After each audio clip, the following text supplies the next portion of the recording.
Assalamualaikum warahmatullahi wabarakatuh. Perkenalkan, nama saya Novinta Deva Dwisami. Saya mahasiswa semester 5, Prodi Gizi dari Universitas Muhammadiyah Profesor Dr. Hamka.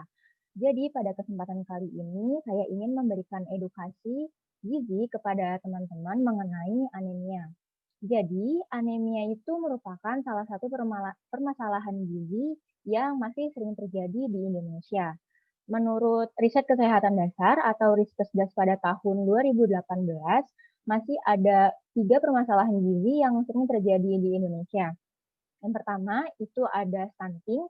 Stunting itu biasanya menyerang anak-anak. Stunting itu adalah kegagalan tumbuh kembang anak yang disebabkan oleh kekurangan asupan gizi dalam jangka waktu yang lama. Lalu yang kedua itu ada obesitas. Obesitas itu merupakan kelebihan asupan makan, biasanya dialami oleh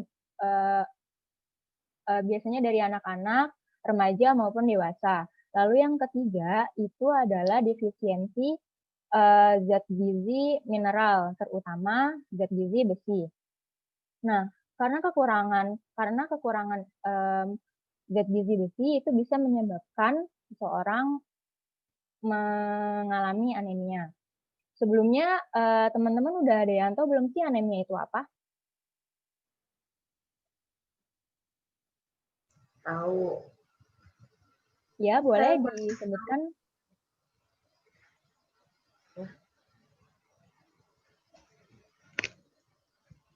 Ya, Pak. Kekurangan zat besi. Kekurangan zat besi. Iya, seperti yang udah saya sebutkan tadi ya, anemia bisa disebabkan oleh kekurangan zat gizi besi. Untuk lebih lanjutnya, saya ingin menjelaskan nih tentang apa sih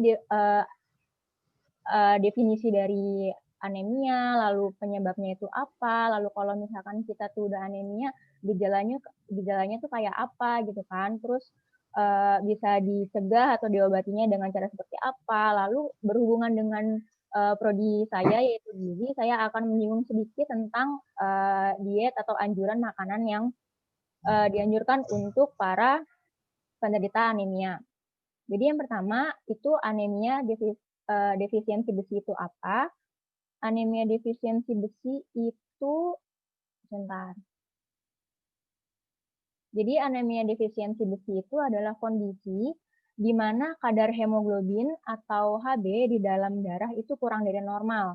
Nah, ini didasarkan kepada umur, jenis kelamin, dan juga kalau misalkan pada wanita dikelompokkan lagi menjadi wanita yang sedang hamil maupun wanita yang sedang tidak hamil. Untuk kelompok anak-anak usia 5-59 bulan, kadar hemoglobin normalnya itu 11 gram per desiliter. Untuk anak-anak usia 5-11 tahun, kadar hemoglobin normalnya itu 11,5 gram per desiliter. Untuk anak-anak usia 12-14 tahun, kadar hemoglobin normalnya itu 12 gram per desiliter. Nah, untuk yang dewasa, wanita yang sedang tidak hamil berusia lebih dari 15 tahun, kadar hemoglobin normalnya itu 12 gram per desiliter. Untuk wanita yang sedang hamil, kadar hemoglobin normalnya itu 11 gram per desiliter. Lalu yang terakhir nih, untuk laki-laki yang usianya lebih dari 15 tahun, kadar hemoglobin normalnya itu 13 gram per desiliter. Lanjut, klasifikasi anemia. Jadi, anemia itu kan berhubungan dengan sel darah merah gitu kan. Nah, sel darah merah yang normal itu bentuknya seperti ini. Dia berbentuk bikonkav, dia tidak berinti, dan dia berfungsi sebagai pembawa oksigen karena dia mengandung hemoglobin tadi gitu kan. Lalu kelainan sel darah merahnya itu ada makrositik, ada mikrositik, dan juga normositik. Untuk yang makrositik, makro berarti kan makro itu kan besar. Nah, ukuran sel darahnya itu dia lebih besar daripada sel darah normal gitu. Disebabkan oleh apa? Disebabkan oleh kalau yang megaloblastik dia disebabkan oleh kekurangan vitamin B12, asam folat, dan juga gangguan sintesis DNA.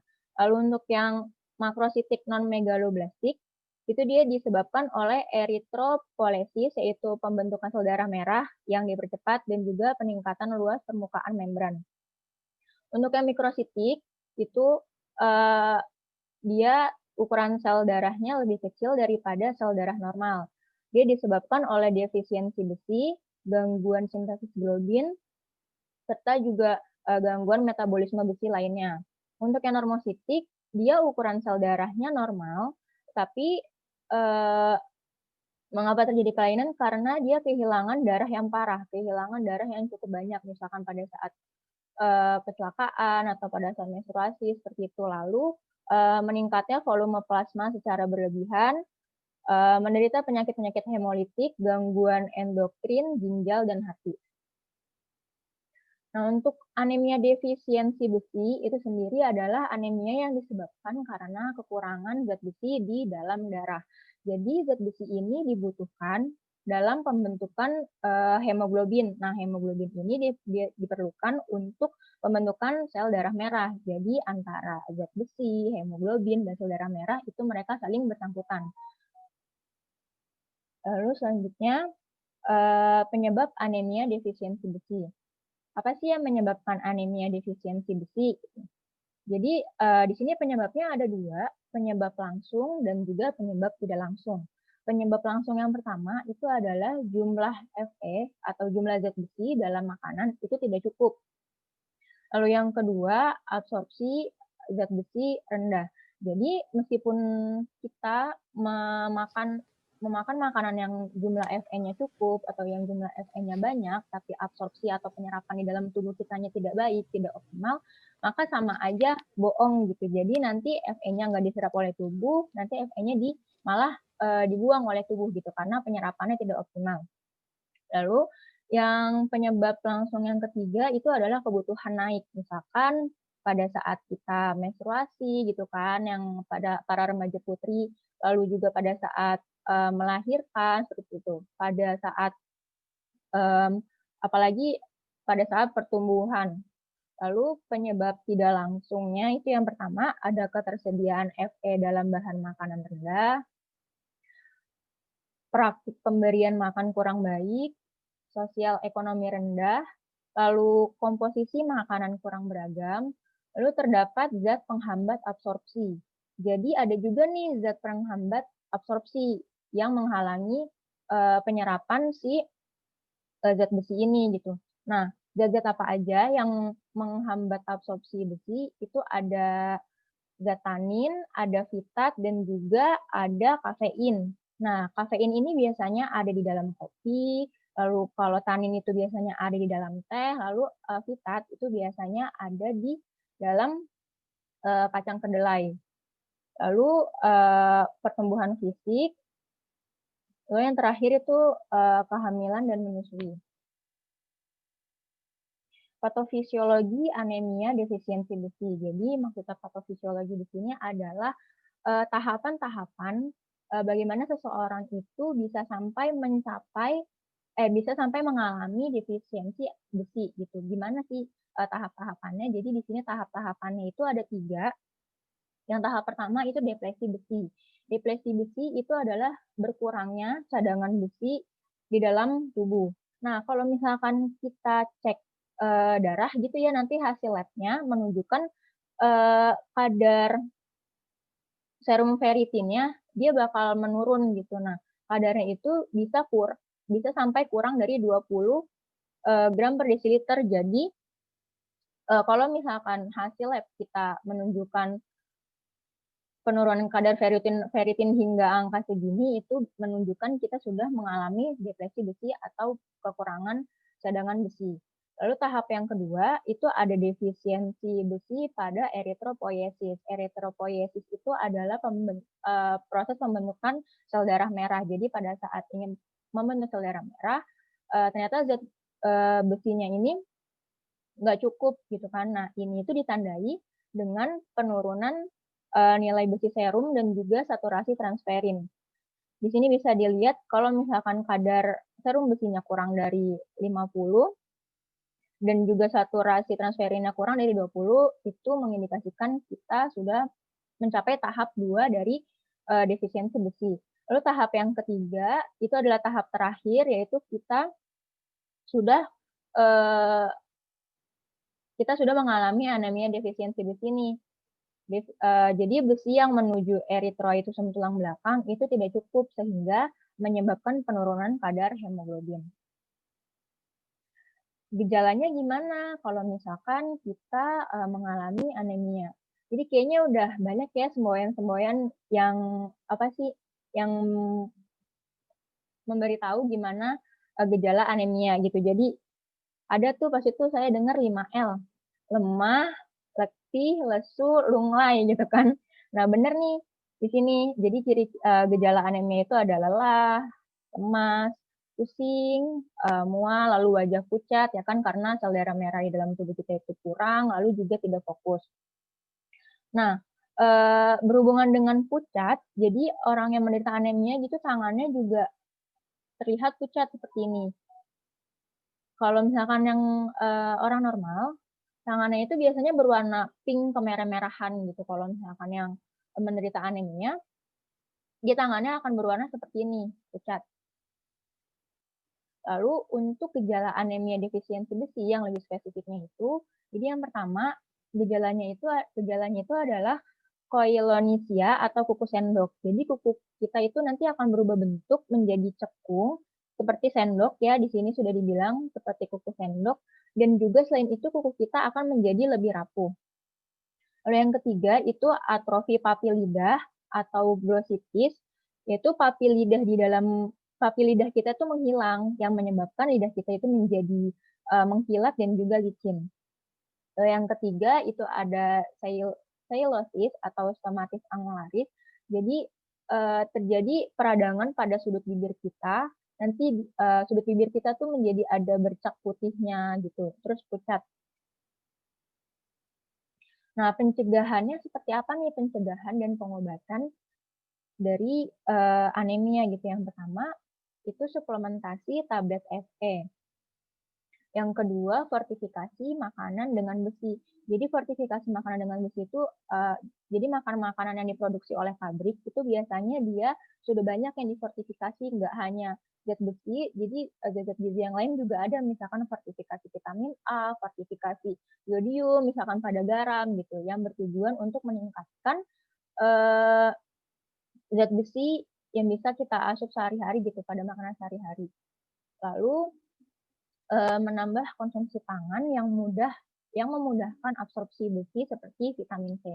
Jadi kayak yang saya bilang sebelumnya, kalau misalkan kita mengonsumsi banyak zat besi tetapi absorpsinya terganggu gitu kan, absorpsinya tidak optimal, maka sama aja bohong gitu kan. Nah, makanya kita juga disaranin untuk mengonsumsi vitamin C sebagai sebagai yang berperan untuk memudahkan absorpsi besi gitu. Nah, contoh-contoh vitamin C-nya itu apa aja? Yang pertama di sini ada jambu gitu kan, ada jeruk, lalu juga kiwi, strawberry, lalu ada paya juga. Nah, untuk sayur-sayurannya itu contohnya ada brokoli, ada paprika, dan juga ada tomat. Terus ada kabar baik juga buat kalian yang suka pedas. Jadi cabai itu juga dia mengandung vitamin C yang tinggi. Tapi saya juga nggak menyarankan untuk mengonsumsi makanan yang terlalu pedas gitu kan, karena sesuatu yang berlebihan itu nggak baik. Jadi yang sedang-sedang saja kalau misalkan makan pedas. Terus selanjutnya penurunan kehilangan besi dengan pemberantasan cacing. Jadi jika di tubuh kita, di perut kita ada cacing, itu juga bisa menyebabkan terjadinya infeksi, bisa menyebabkan terjadinya luka di dalam apa namanya di dalam saluran pencernaan gitu ya. Nah itu juga bisa menyebabkan kehilangan darah. Lalu yang selanjutnya pencegahannya adalah dengan mengkonsumsi tablet tambah darah. Jadi kalau misalkan kita sudah mengalami anemia dan jika diobati dengan hanya mengkonsumsi makanan yang tinggi akan Fe itu aja nggak cukup, jadi kita disaranin juga untuk mengkonsumsi tablet tambah darah dan juga tablet Fe. Nah ini udah banyak di apotik dan juga di minimarket. Udah mudah lah ya untuk ditemui. Lalu untuk makanan yang dianjurkan untuk para penderita anemia itu terbagi menjadi dua, ada yang hem dan non-hem. Yang hem ini dia bersumber dari dari hewani, yaitu ada dari ikan, dari daging merah, daging unggas, kan. Nah, sedangkan yang non-hem dia berasal dari nabati. Itu ada dari kacang-kacangan, ada dari sayuran hijau, dan juga dari kentang. Apa yang membedakan hem dan non-hem? Jadi kalau misalkan sumber Fe dari yang hem, itu dia lebih mudah diserap oleh tubuh. Jadi memang sumber Fe yang lebih baik itu adalah dari dari hewani ya, dari ikan, daging merah, dan juga daging unggas. Sekian pemaparan dari saya. Sebelumnya, terima kasih sudah mendengarkan. Sebelumnya saya ingin memberikan pertanyaan nih kepada kalian untuk melihat seberapa jauh pemahaman kalian dan juga seberapa baik sih pemaparan saya tadi. Bentar ya.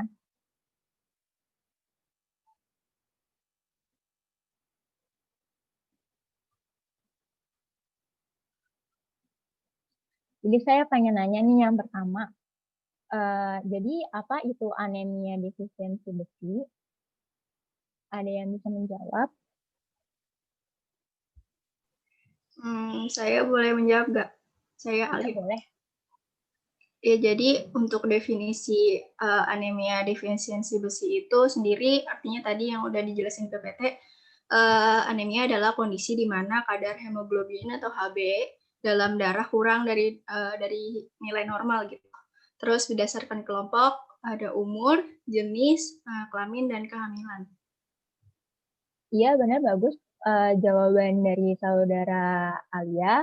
Lalu selanjutnya, pertanyaan yang selanjutnya itu adalah apa saja sih penyebab dari anemia defisiensi besi? Penyebabnya apa aja sih? Gitu. Saya mau jawab. Boleh. Salah saya apa? Jawabannya ada dua, penyebab langsung dan tidak langsung. Kalau penyebab langsung itu tidak jumlah Fe dalam makanan itu tidak cukup. Terus yang kedua, absorpsi Fe-nya rendah. Yang ketiga, kebutuhannya naik. Terus kalau yang tidak langsung ada 7. Yang pertama tuh ketersediaan Fe dalam bahan makanannya rendah, praktik pemberian makanan kurang baik, sosial ekonomi kurang rendah atau rendah, dan yang keempat ada komposisi makanan kurang beragam, kelima ada terdapat zat penghambat absorpsi, dan yang keenam pertumbuhan fisik, yang ketujuh ada kehamilan dan menyusui. Terima kasih. Terima kasih, jawabannya lengkap sekali ya. Lalu pertanyaan yang selanjutnya, bagaimana gejala orang yang mengidap anemia, yang menderita anemia? Gejalanya boleh seperti jawab? apa? Iya, boleh.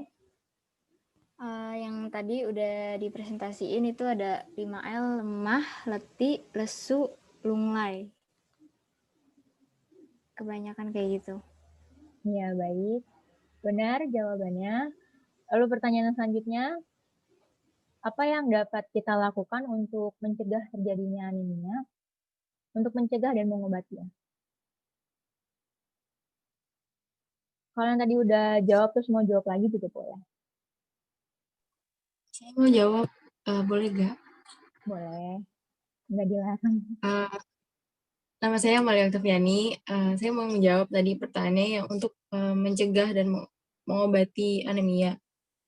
Itu ada beberapa. Yang pertama tadi udah sempat dijelasin, kita juga bisa konsumsi suplemen tablet zat besi. Terus kita juga bisa makan makanan untuk mencegah dari anemia tersebut, kayak contohnya buah jambu, jeruk, terus sayuran kayak brokoli, gitu-gitu. Terus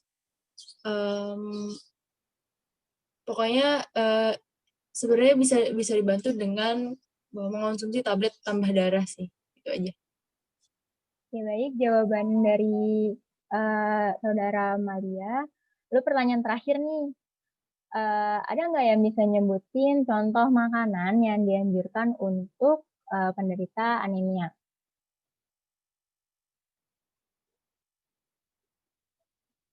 Yang tadi udah jawab, boleh jawab lagi kok. Ya, boleh. Saya mau jawab. Yang pertama tuh ada ikan, terus daging merah yang segar, terus daging unggas, Ya, kacang-kacangan, sayuran hijau, sama kentang. ya. Jadi diklasifikasikan yang ada yang hem dan non hem gitu kan. Yang hem itu dari hewani dan non hem itu dari nabati. Untuk teman-teman yang mau bertanya boleh. Saya batasi pertanyaannya 2 ya. Ada yang ingin bertanya? Saya mau bertanya, Boleh.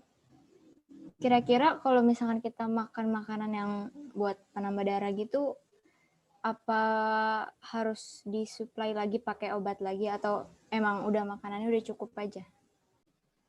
Jadi balik lagi ke Masih. kondisi ya. Jadi balik lagi ke kondisi tubuh kita, apakah kita memang sudah mengalami gejala-gejala anemia atau belum.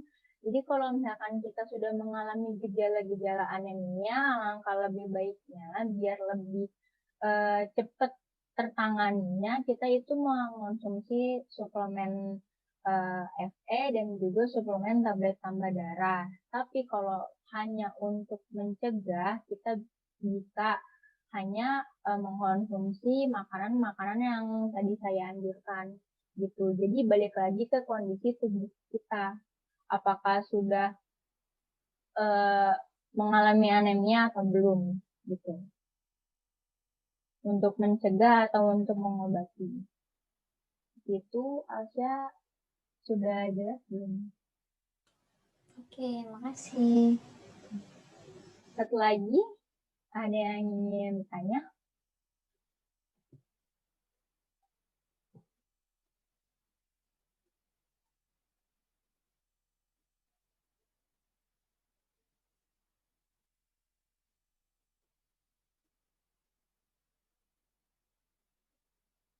Ada yang ingin tanyakan lagi? Boleh.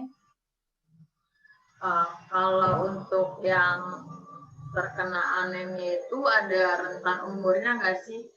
Terus juga kalau misalkan kayak masih bayi, gimana kita cara tahu dia itu anemia? Kan kalau misalkan orang dewasa bisa dilihat dari kayak lemas atau apa gitu kan. Ya. Nah, tapi kan bayi juga, maksudnya bayi masih kayak yang nggak bisa ngasih tahu kan kayak dia tuh gimana ngerasain apa gitu. Nah, itu gimana cara tahunya? Kasih. Ya, jadi anemia itu memang bisa dialami oleh dari anak bayi sampai orang dewasa gitu. Nah, biasanya yang lebih sering mengalami anemia itu adalah wanita usia remaja dan juga wanita yang sedang hamil.